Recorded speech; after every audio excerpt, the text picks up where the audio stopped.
Mr. Perez Katambala. He's a public health specialist. If you've heard of clinical trials, he has very broad experience in that. So, Mr. Katambala, you're welcome. Yeah. Do you hear me? I can't see my video. Loud and clear. I can hear you. Okay. I've turned on my video, but it's not showing. I need to be shown. No, you can. We can see you very well. Do you see me? You very well, yes, we can. Okay. Thank you so very much for each and everyone who is on this invaluable meeting this afternoon. I'm based in Sweden. It's 4 o'clock.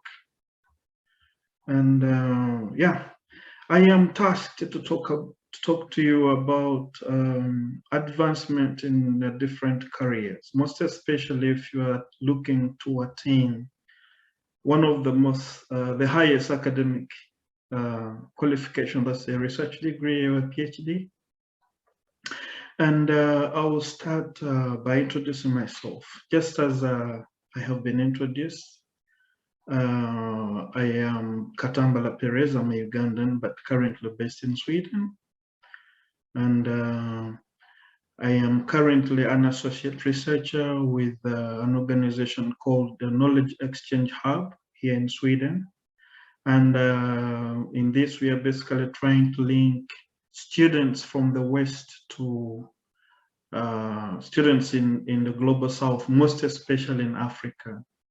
We want to have that kind of interactive relationship, how we can learn from each other. But currently we're working with universities in Zimbabwe and Kenya, and soon we shall be working with some universities in Uganda. Yeah. I have been involved in clinical trials, and one of the trials that I participated in was the randomized controlled trial for HIV prevention. That was the male circumcision trial, the lone surgical trial for preventive purposes. Yeah.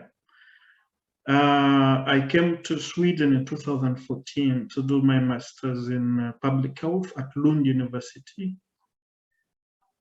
And I have chosen to stay for after my studies. I returned to Uganda shortly, then I came back after getting an invitation from the university to come and do some activities here. So after that, I had to start working with a colleague, and we established a company called Heza Biotech. Basically, we are a consultant firm, and we are involved basically in clinical trials. We design studies, and then anything related with the trials, that's what we do. And at the same time, I got another opportunity to part-time with the Knowledge Exchange Hub.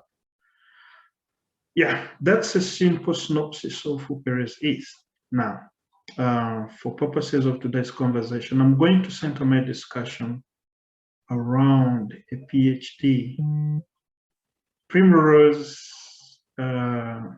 really impressed me when she shared with me that there are people out there who are really much interested in pursuing a research degree. And I'm going to share my personal insights into this. And I don't want to say that I have authority over what I'm going to discuss, but this is my own personal opinion.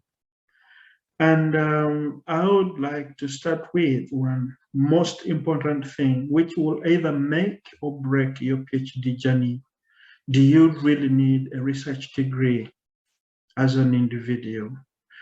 The moment you answer that question perfectly well, then you're good to go. But we want to also understand, what do PhDs, what's their major role in the field of science, for example, in biomedicine?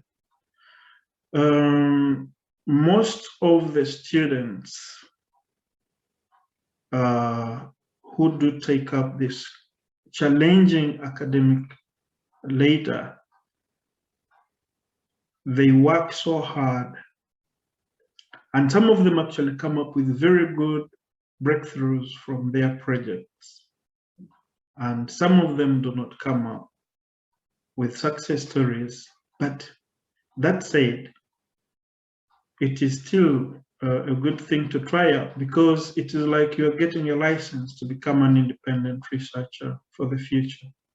And we know that without research and development, there is no way we shall get out of poverty. That is why in the Western part of the world, research is very, very, very important. It's treated as it's treated with a lot of respect, and that's why if they get some kind of if they get hold of a student who is practicing dishonesty like plagiarism, then actually take it to the courts of law, because we know that research is very important in development. So you need to respect others. Now, as a student, you need to start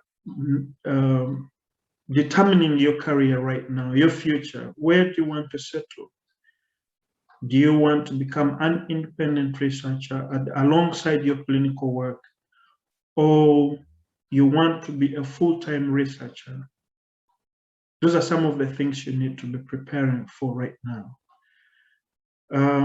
Becoming a researcher requires a lot of discipline, just as Dr. Solomon has just highlighted here. And it's one of the reasons why many students pursuing PhDs either fail to complete their PhDs or they totally fail to get into a PhD program. And one of the reasons why we realize that some students find challenges is that their problems start right away from the choice of the program. After answering whether you need a research degree qualification, if you answer that and you are like, you need to take it on, then you need to do due diligence and look for the best match of a supervisor. Because if there is a mismatch of your supervisor, because you just wanted to get into grad school and get your qualification of a PhD after your master's, maybe a med and a specialty, there is a risk of having conflict in the future. So you need to really understand what kind of supervisor you're going to work with, because a PhD program is a lonely program. You're going to be a lone student. Some of my colleagues actually interface with their supervisors once in 6 months or others in 3 months. But it is one way of learning a skill, because they're preparing you to be an independent researcher. So there is a risk of failing to complete the requirement for a PhD qualification if you have conflict with the supervisor, which stem from poor choice. You may realize your supervisor has interest in a certain area, but because you wanted an admission, you customize your application towards what the supervisor or the team leader is interested in. So when you get into a program, you realize that actually your personal interests do not match with the program's research group's interests. So there is a conflict there. So there is a risk of failure to complete your thesis. And then a PhD is not only about analyzing data or collecting data, but it requires you to have a story of your study. It has to be a complete story, because you are going to design your own study, design your methods, but of course with guidance. And then you have to scientifically qualify or apprise your study, why it is very important. Are you trying to look for new knowledge to benefit the body of knowledge or science, or it is something which is going to improve on the quality and the quantity of the patient that you will be looking after? Or you are going to come up with a new method of testing for a certain parameter variable alongside the clinical work or in clinical work. Now, we realize that there is what we call intellectual property loss. It actually depends on from university to university and from department to department. Some PhD students have come up with very wonderful techniques through their research, which came up to be approved into and integrated into daily clinical practice, and they lost the intellectual property, the patents. So those are some of the things you have to prepare yourself for. But just in case I come up with a new method of doing certain thing, how do I benefit from this? At times it can be an intellectual property right, which is given to the university, and then maybe you have a certain share. Something like that. It depends on the kind of research group that you have joined, but you have to bear that in mind that it can happen. Then I want to let you know that a PhD program it requires a lot of work. It requires long hours of work, and at times you even have to forego your holidays. But since you're medical students, you have also to just know that during your internship, you will also forego some of the important days, like your birthday or Christmas, for example, Easter, when you're looking after patients. So if you're prepared in your mind so well, early in life or early in this program, I am very sure you're going to be very successful. Here in the West, the failure rate or the dropout rate of PhD students from programs is so high because here people have the liberty to do what they want. But from the background where we come from, we realize that we are really built to be resilient to certain things. Some of the things which stress these people here, we are already been exposed to. So you have to understand that when you choose to do a PhD, just know that I'm going to go into this thing and I'm going to get done. It can be extended, but it is not a good thing. But anyway, it depends also on your sponsor. Because most of the PhDs, for example, in Europe, they are supposed to be done in 3 years, but they allow up to 8 years. But it has cost implications. If you don't get employment through the 4 years, it can become an issue. Then right now, as you are students, you need to really improve on your writing skills, because these are some of the things that have brought problems to some of the students, and they find themselves into practicing plagiarism, which is not a good thing. So you need to get some resources like creative writing to understand how to write a very good manuscript, which can be published in a high impact journal. Yeah, some of the things that I want to share about in relation to a PhD program is some students actually lose interest in their own research because they realize that actually when they write a concept paper, everything seems to be very obvious, but when they get started in the middle of the program, they realize that they need to change course of direction in this program. But the good thing is that most universities or some supervisors, most of the supervisors are flexible, they can allow that for as long as you give them a justification why you are choosing to change the direction or course of your research. Like, for example, you can think of a test method, which theoretically is really possible, but practically it's very difficult.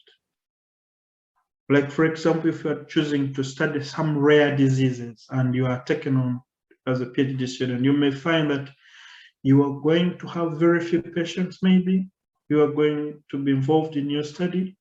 And then that means that it may take forever for you to get done with your program. So you may be required to make some changes, to make some adjustments in order for you to qualify in time. But then that again can distort your interest, you as an individual, and you find yourself losing focus and interest, and then you realize, okay, that this is a waste of time.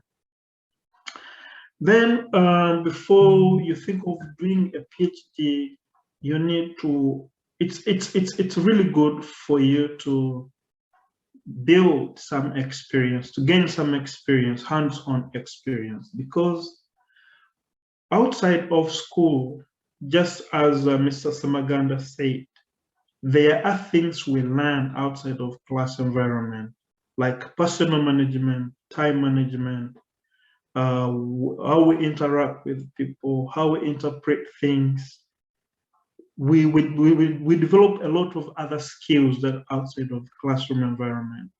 So it is very important that you may be having that very amazing ambition and vision of doing a research degree, but then it is also very important to build some kind of experience. Because just as you have seen that a PhD is a lonely program, you're going to be the only student in your classroom. If you don't have high esteem of managing time, of personal management in general, it's a waste of time. If you're a person who chooses to postpone every other small activity that I'll do it the other day, then a PhD may not be a good thing for you. Otherwise, you may be preparing for stressful events in the future. The day you step in a PhD class is the day you start serious business. There is nothing like I will do this next day or the other week, because you have only 3 years. So if you lose time, there is a likelihood that you are not going to complete your program. And then that said, also it is I can match it with the personal management. It is also good to have some kind of life. It's not a prison. You need to plan you need to have a very good schedule and have to follow it. You need to choose time to relax, when to be serious, when to be in your lab, for example, if you're going to deal with the lab environment. Yeah, I think I have exhausted some of the things that I think are very important for someone who has interest in pursuing a PhD as an academic qualification. Thank you. I'll invite questions if there are any at this point in time.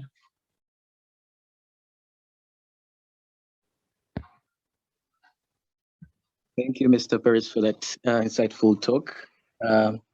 Really, one thing we should emphasize is we shouldn't rush into these PhD programs or master's programs before we gain some real-world experience, because we might think it's what we wanted, yet in actual sense, it's not what we wanted.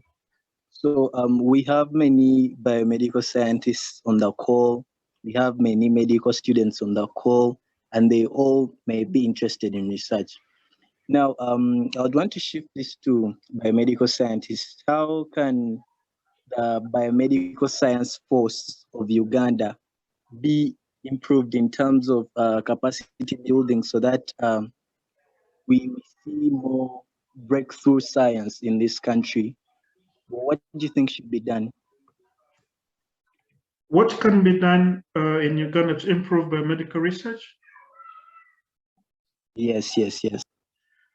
Okay, one, I think it starts with interest from the people who hold instruments of power and influence in the world of academia. Because the reason why I say this, they are the people who are going to lobby for funding, because research is very expensive. That one, you have to accept it. You need to have a high-class, high-end laboratory, like maybe you may choose to have a class 4 laboratory, and it requires a lot of money to build such kind of facilities. So it starts with interest from those people who hold instruments of power and influence. and to the interest among the students themselves. And then to understand exactly what you want and what you aspire to do in the future. Short of that, there is a less likelihood that we shall develop this. But that said, it starts with knowledge. We need to understand who a biomedical scientist is required to do. Just as you know, I think by now, you have a broad range of specializations from this background of biomedical science, just like medicine. You may choose to end up in very many diverse fields as a biomedical scientist. You can choose to become a virologist in the future. You can choose to become an epidemiologist, like I have interest in. You can choose to become a biostatistician, a bioinformatist, something like that. So it starts with the interest from now, the future scientists. You are going to drive the course of this. That said, you have also to be into the right networks. We have lost very bright students because they have either been misguided or they have been discouraged for some reason or the other. But if you are aligned with the people with the similar interests, I'm very sure they will connect you to very influential networks that are very important for your career. And then, because after building this huge resource, then we will be able to develop biomedical science in Uganda. Because we need to improve our pharmaceutical industries. For example, we need to improve our diagnostics manufacturing plants, if they are any in Uganda. We need to compete globally because that's the essence of biomedical science. It is from the lab to the marketplace. I don't know whether I have answered you. You have. Thank you very much. One point we need to put straight is that we need to compete globally. Some people will be thinking they're studying to only work in Uganda, but actually the knowledge we are studying is to impact the health of people, and people are all over the world. So we have no limit. Yes. After that, I'll take a question from Dr. Michael Kia. Please proceed. Thank you so much.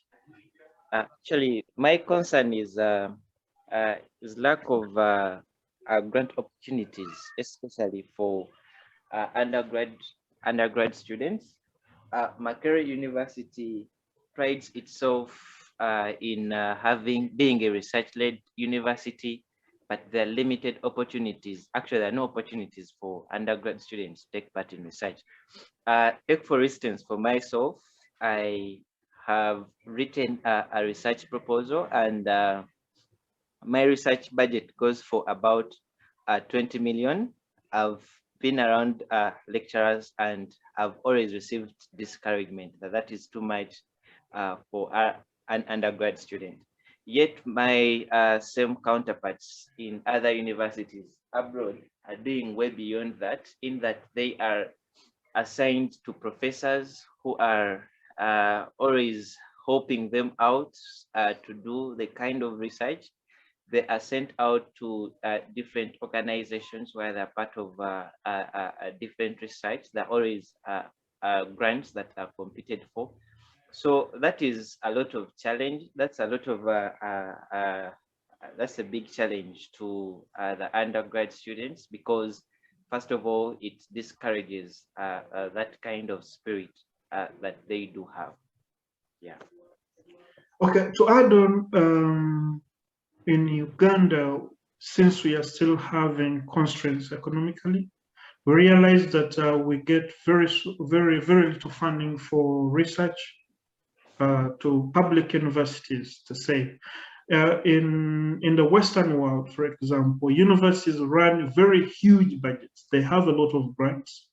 And because they have that kind of exposure to grants, they may have that flexibility to support their students. That said,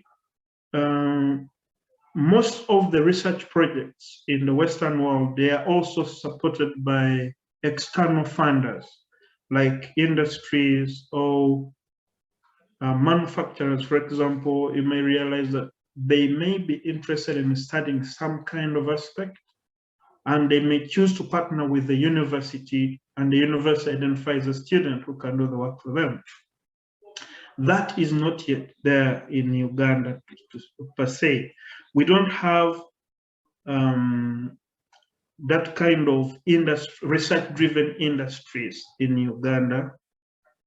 So you realize that even in their research and development department, they may be having some kind of small fund which cannot sustain an undergrad student. That said, you need not lose hope. The most important thing right now is to first get out of school and keep your idea. If you get connected to the right people, I am very sure you'll be able to exercise or to try out your new idea or research. Don't lose hope.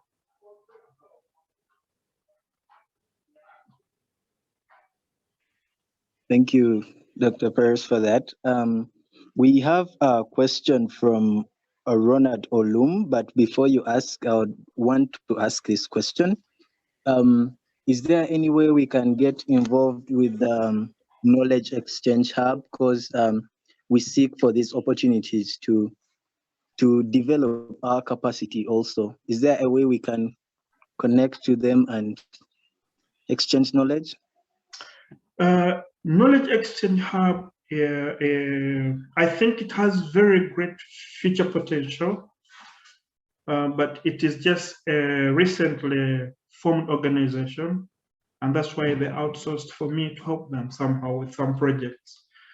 They have not yet diversified to include biomedicine or medicine in itself. They are starting with some of the major SDGs, and this is they are basically centering on how they can improve on nutrition. And some of the projects that I'm attached to are related with nutrition, and others basically in agriculture. But since I'm on board, I am pushing for Uganda to be included in some of the projects. And currently, I submitted 2 abstracts, and I'll be presenting in a conference in September about how we can mitigate some of the challenges associated with food production, most especially in mudslide-prone environments like in Manafa and Mbale, and in the Rwenzori area. Those are some of the things that we are working on right now. And if there is an opportunity, if they add on other clinical aspects, then definitely, and bioscience, definitely, we will be able to be included in this kind of exchange program. Thank you. Thank you very much, Mr. Olum. Go on. Yes, thank you so much, Perez, for your wonderful insights. Mine is particularly not a question, but trying to resonate still with Perez on opportunities for undergraduate. I'm currently a 50th year medical student, but I've published 30 papers in peer-reviewed journals. And I must say I've only had, I think, funding for about two or three of these. And these were very small funds, about $1,000 each of them. And even with those, the little that I've been availed with, I've been able to produce remarkable results as well. Yes, so as undergraduate students, my advice would be to liaise with the supervisors you're having around. The supervisors always have so many projects that are ongoing, and many of them will be very helpful to chip you in. But also importantly, what I have learned in this about 3 years, or in fact 1 or 1.5 years of publishing, is that the skills that you build yourself in that you gain are very important. I mean, I do systematic reviews, and these don't cost me anything. And I think I've published close to 10 papers, which are systematic reviews, and basically using my skills. So as medical students, and you want to publish, understanding that there's no funding, make sure you have the skill set, and also explore as many things as you can. Begin small, and you'll reach there where you'll need a lot of money to do these researches. And by the time you reach there, your CV will evidently be sufficient for them to trust you. Thank you. Yeah, that's it. Thanks so very much, Olum. Just as Olum has highlighted, it is very important you get the right networks. There are many supervisors who have grants. If you have connections with them, share with them your ideas, and if they are scientifically plausible, I am very confident they will support you and have your work published. But the most important thing in research is basically to understand that you are trying to share new knowledge or new methods. It may not necessarily be methods, but you want to show that there is a problem here, and then you're suggesting ways of overcoming what is prevailing. Like, for example, right now, I was thinking of one thing which is very important. We are having COVID in the background. At the same time, you're having a lockdown. And at the same time, you're having patients on chronic care of HIV. Then that means that there is a lot of research questions that can be developed from this kind of environment. So as students, you can think of not very expensive topics to be maybe to learn laboratory tests, because the moment they realize that, look, this is too much of finances associated or attached, then you may find challenges having your work published or supported. Yeah. But if you use the available clinical data, the labs, and then you can write a very good plausible question. Because in future, I personally think we are going to have some number of resistances to ART because of the lockdown. Very many people have defaulted or something like that. Yeah. So that's it. A systematic review. Yeah, thank you for this question, Hilary. A systematic review is very possible for an undergrad student, but you need some training. If you have access to internet, I suggest that you do a free online course on Coursera, which is administered by Johns Hopkins University. It is very, very important. If you have access to internet, do that study, that short course. It's, I think, 3 months. You'll be able to do amazing systematic reviews, and you can even run meta-analysis using Revman, which is one of the softwares that we use from Cochrane. Yeah. It doesn't require anyone to have any special qualification to be able to do a literature review, for as long as you know what you're doing. But the systematic reviews, I want to tell you, it is tedious work. It is tedious work which requires a committed team to be able to come up with good results. Because you may review over 1,000 papers, but you want to tease out important information you want to share in your systematic review paper, which is good enough to be published in a high impact journal. Yeah. I will drop down the link to the systematic review course from Coursera, and I will paste it in the chat. Olum, you have a hand up.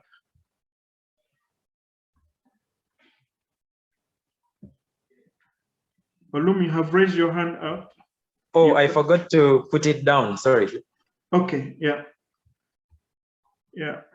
I think I've answered most of the questions, unless otherwise there is anything that I've left out. You can remind me. I can always. You have answered every question. Thank you very much, Mr. Perez. We can all agree that this has been quite a session, and those that haven't attended have really missed. So with that, I would like to thank all the speakers that have spared their time to speak to us, the young people, and I would like us who have been in attendance to take this information and use it to do something different. Yeah, I believe we shall be somewhere respectable in future. Yes, with that, I would like to thank you all for attending, and please check the chat for the email. If you, in case you want to link with us, MentorPoint Africa, you can email us. Yes, we'll be happy to receive your feedback. Yes. With that, Miss Primrose, are you still on call? Yes, I am. Thank you so much. Thank you, Perez. Dr. Solomon had to go, Jeffrey had to go. They've both got other commitments. Just very grateful. And I think at this point, I'm not sure if we've shared the contact so that, your colleagues can come back if they've got questions. And also if we can have a streamlined communication with the experts, that would be really, really good, and continue the discussions. We're very, very grateful to yourself, for organizing, and your colleagues, everybody who's participated today, providing the Zoom link. I know that wasn't easy, and everyone else who's contributed in some way. So thank you, and let's see what happens next with your leadership. Thank you.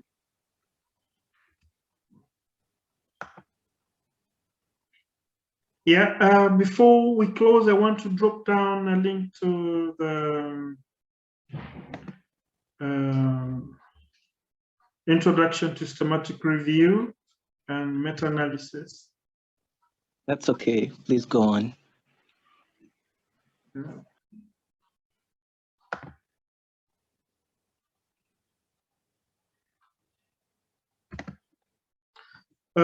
You need to sign up with Coursera.org, www.coursera.org. And then you will see a lot of free courses that you can take during your free time. But that said, let me drop it down still.